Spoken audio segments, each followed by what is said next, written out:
Welcome back to the channel, guys. Last episode we had the oil pan test fit to the motor and in the chassis. Pretty happy with everything, so it's time to weld it all together. Off camera, I actually machined a O-ring groove around the whole flange, hoping to get away with using an O-ring rather than a gasket or sealant. I am a little worried the distance between these mounting holes is quite large. I'm hoping the flange is stiff enough that it will still pull down and seal up well there. But if that doesn't work out, I'll just use Sikaflex gasket maker. So next step was I got to remove all this tape, give all the sheets a good clean up. At the moment, the flange is pretty damn flat. It does lift a tiny bit, not even. So the goal is to keep it that way. I'll put these pieces in place, fit any bolts I can fit, have this all clamped down, and I'll get back to you once that's sorted. Alrighty, I've got the flange secured to the welding table. Only 4 bolts actually lined up with the holes in the table, so I've just added clamps evenly spaced somewhat, so hopefully that keeps the flange flat. I've got these first 2 bits which sit on that little ledge in there, and the next one, quite a tight fit.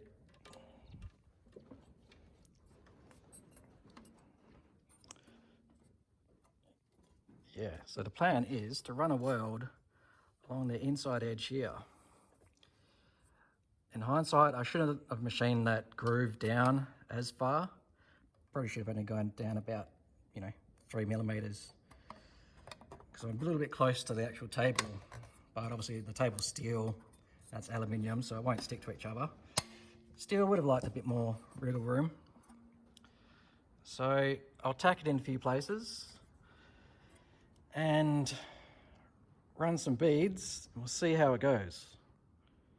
And here we got the first side tacked in place. That was the first tack I'd done. You notice how the AC is etching the table, which isn't ideal. So I adjusted the AC balance and increased the frequency, and it's a bit more of a pinpoint weld bead now. So I'm hoping I'm not going to regret this and end up etching the crap out of my welding table. Hopefully it'll just be a matter of doing a quick sand to clean that up after. I did consider putting down a brass sheet, but I don't have the holes in the sheet to match the bolts, and it's more work, so hoping this works out. But yeah, the fitment ended up really nice.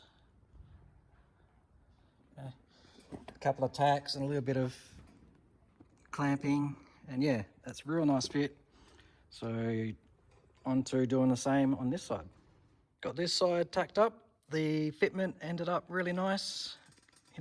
Bit of a tapping with the hammer. Aluminium, moves pretty easily, so that was pretty good. Went ahead and welded this side all along to there. Everything is really hot now. If I welded aluminium more often, I really should upgrade to a water-cooled torch, because things were getting really toasty. But I'm going to let that cool down and I'll weld the other side. I finished welding both of those first 2 pieces to the flange. Turned out all right. I'm lucky aluminium doesn't stick to steel, because I'm sure I would have welded the flange to my welding table a few times. But I'll weld this back piece next, and then we'll take the flange off the table and see if it's warped. So that's this one. Alrighty, so I've done the full weld around the perimeter of the flange. It's going to take all the clamps off now. I've got my quality control officer here to take a look for me. Get these clamps off and we'll see what he thinks. How are you today, Eli? Good. You good? Do you think it's going to be flat, or do you think it's going to be all bowed and warped? Flat. Flat? Okay. I hope so. Let's hope you're right.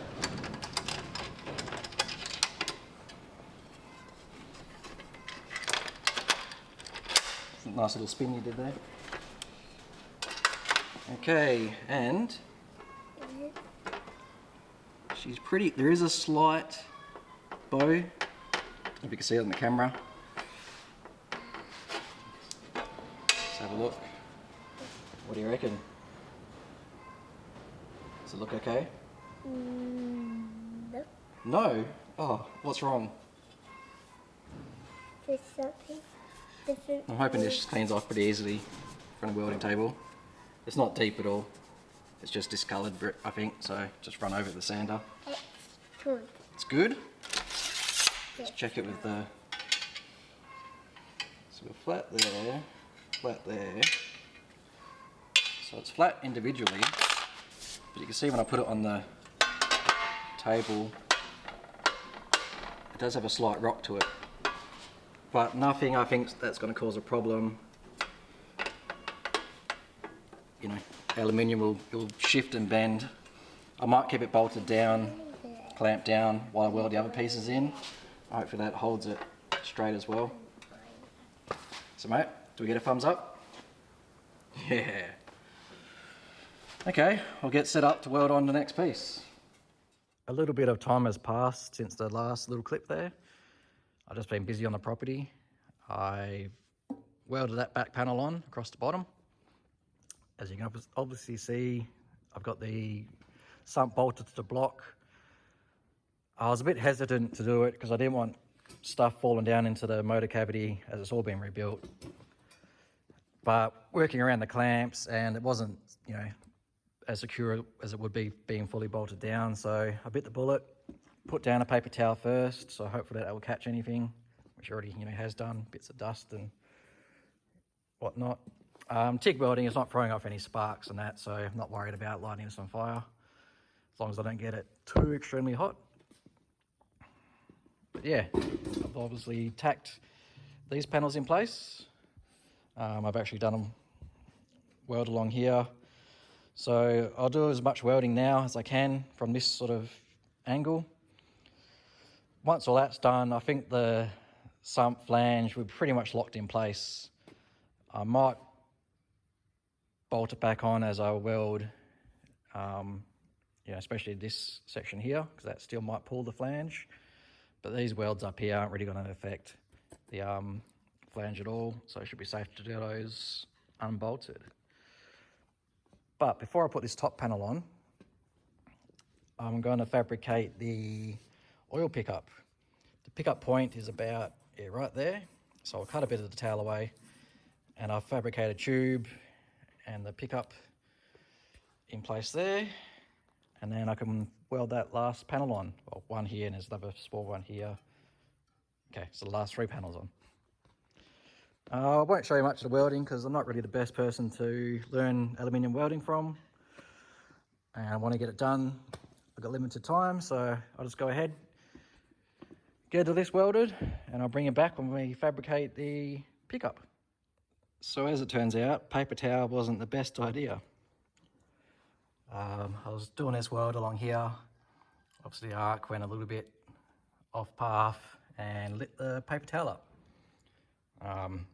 I just let it burn out. It wasn't really much I could do. I didn't have any sort of spray bottle nearby. Wasn't going to use the extinguisher. But yeah, I'll just vacuum that out now. I think I'll just continue with nothing in there and just be careful not to drop anything into the engine. But yeah, not my best moment. While I've got the sump mounted to the engine, I'm going to address the dipstick issue. This is where it was mounted originally. There is a second spot just here as well. But yeah, it was sort of just like that. And that set the end of the tube level with the block oil pan sort of flange. But because my oil pan's been cut out here for diff clearance, there's no room for the dipstick. Even here, it's a bit lower. It still fouls and hits the bottom of the sump before it can actually get pushed all the way in. So I'm going to relocate this to the other side. So you can see I welded on a little extension tube, and it's a press fit, well, a heat shrink fit actually, for the original dipstick tube to go into. And then I could bend this, you know, whatever direction I need to clear anything, but it should be pretty good. Yeah, so that's dipstick tube sorted. So that's all those pieces welded on, dipstick tube sorted out. Now I want to work on the oil pickup tube. Now it was originally bolted about there, but you know, she's hitting on the sump now. But I also want to extend it, you know, I've added depth to the sump, so I want this to be up, you know, up this level. So I think I'll cut it here and then, yeah, look at how I'm going to extend this. I'll have a fiddle around with some pipes and get back to you. I've got the factory tube trimmed down, and I realised the factory screen was too wide to fit in here. So a little bit rough, but I just sort of crushed that down. And now that will fit in that place. And I've got a 90-degree bend. So we want that about there somewhere, and then the pickup around there somewhere. So I want to know the distance between here and there, which is,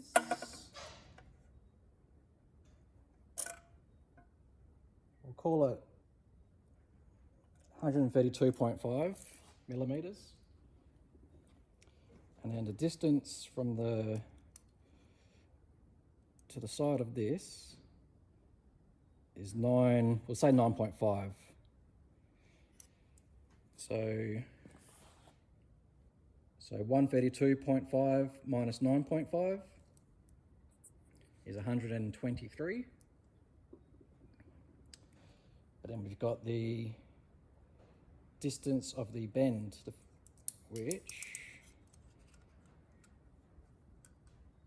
is,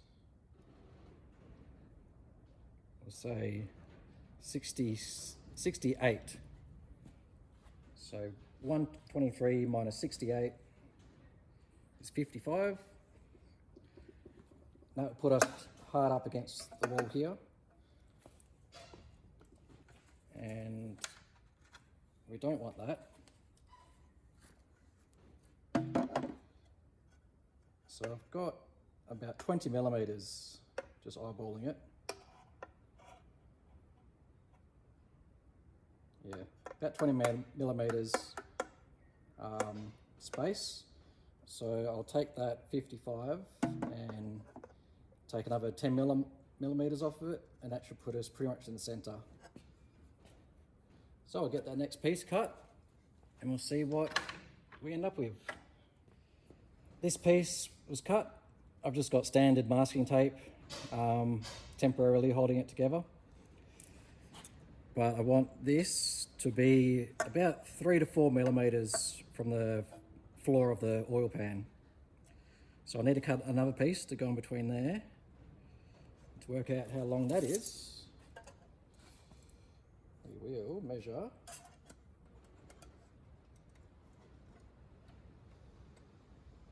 And that is 54 millimeters. So we'll take 4 mil off that, and I'll cut a piece to 50 millimeters. Test fit the same as this. If I'm happy with that, then I'll go along, fully weld it, do another test fit. That's all good. I just want to make a brace from up here down to the top of the main cap. There's a little bolt hole, just to support this, you know, for vibrations.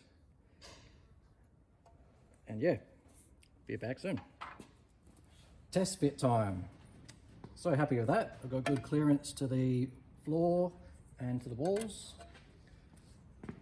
I cleaned up both those tubes. They were galvanized mild steel. You don't want to weld galvanized, that puts off some horrible fumes. So yeah, cleaned all that off inside and out. And I've used high temperature tape this time because I need to keep these in their positions relative to each other. So I can just peel back the tape a little bit do a little tack weld. The tape doesn't melt. I can, do 3 tacks, take the tape off completely, and do complete welds. So I'll get that welded together, fit it back to the engine, and then I'll work out the brace to the crank, well, main cap. And I'll bring you back. And here we have the oil pickup tube completed. So that's all fully welded. Just made a little brace for the back using the factory foot. Cut that up and just made a support for it there. So that's all done now. I'll take that off, get the sump bolted back on and weld on that last big flat panel. Then it's just a bottom cap and the sump is done. Okie dokie. I got this belly pan sort of all tacked in place. Happy with the fitment. Took a bit of clamping and moving around a little bit, especially where this curve wasn't bent perfectly. But in the end, very happy. I'll go around now and fully weld this panel in. And I can, this didn't end up perfectly level here. I'll take it off the motor, machine that down, sand it down, and I can weld this panel in as well. And then finally weld on the bottom panel. Oh, and I've got the, what side is it? Yeah, just here, the oil return from a turbo. It has to be welded on just there. And then a bit of a clean up, Scotch Brite, and we can call the sump done, finally. I'll get all this welded and show you the results. And there we go. That panel all welded as much as I can. It's quite toasty now, and it's the end of the day, so I'll let that cool overnight. Take it off the block, then I'll weld this panel in and continue on, get this finished. I've got to cut this out on the CNC. The CNC, because I'm doing something a little bit more advanced than just a rectangle. I'll show you that once it's done.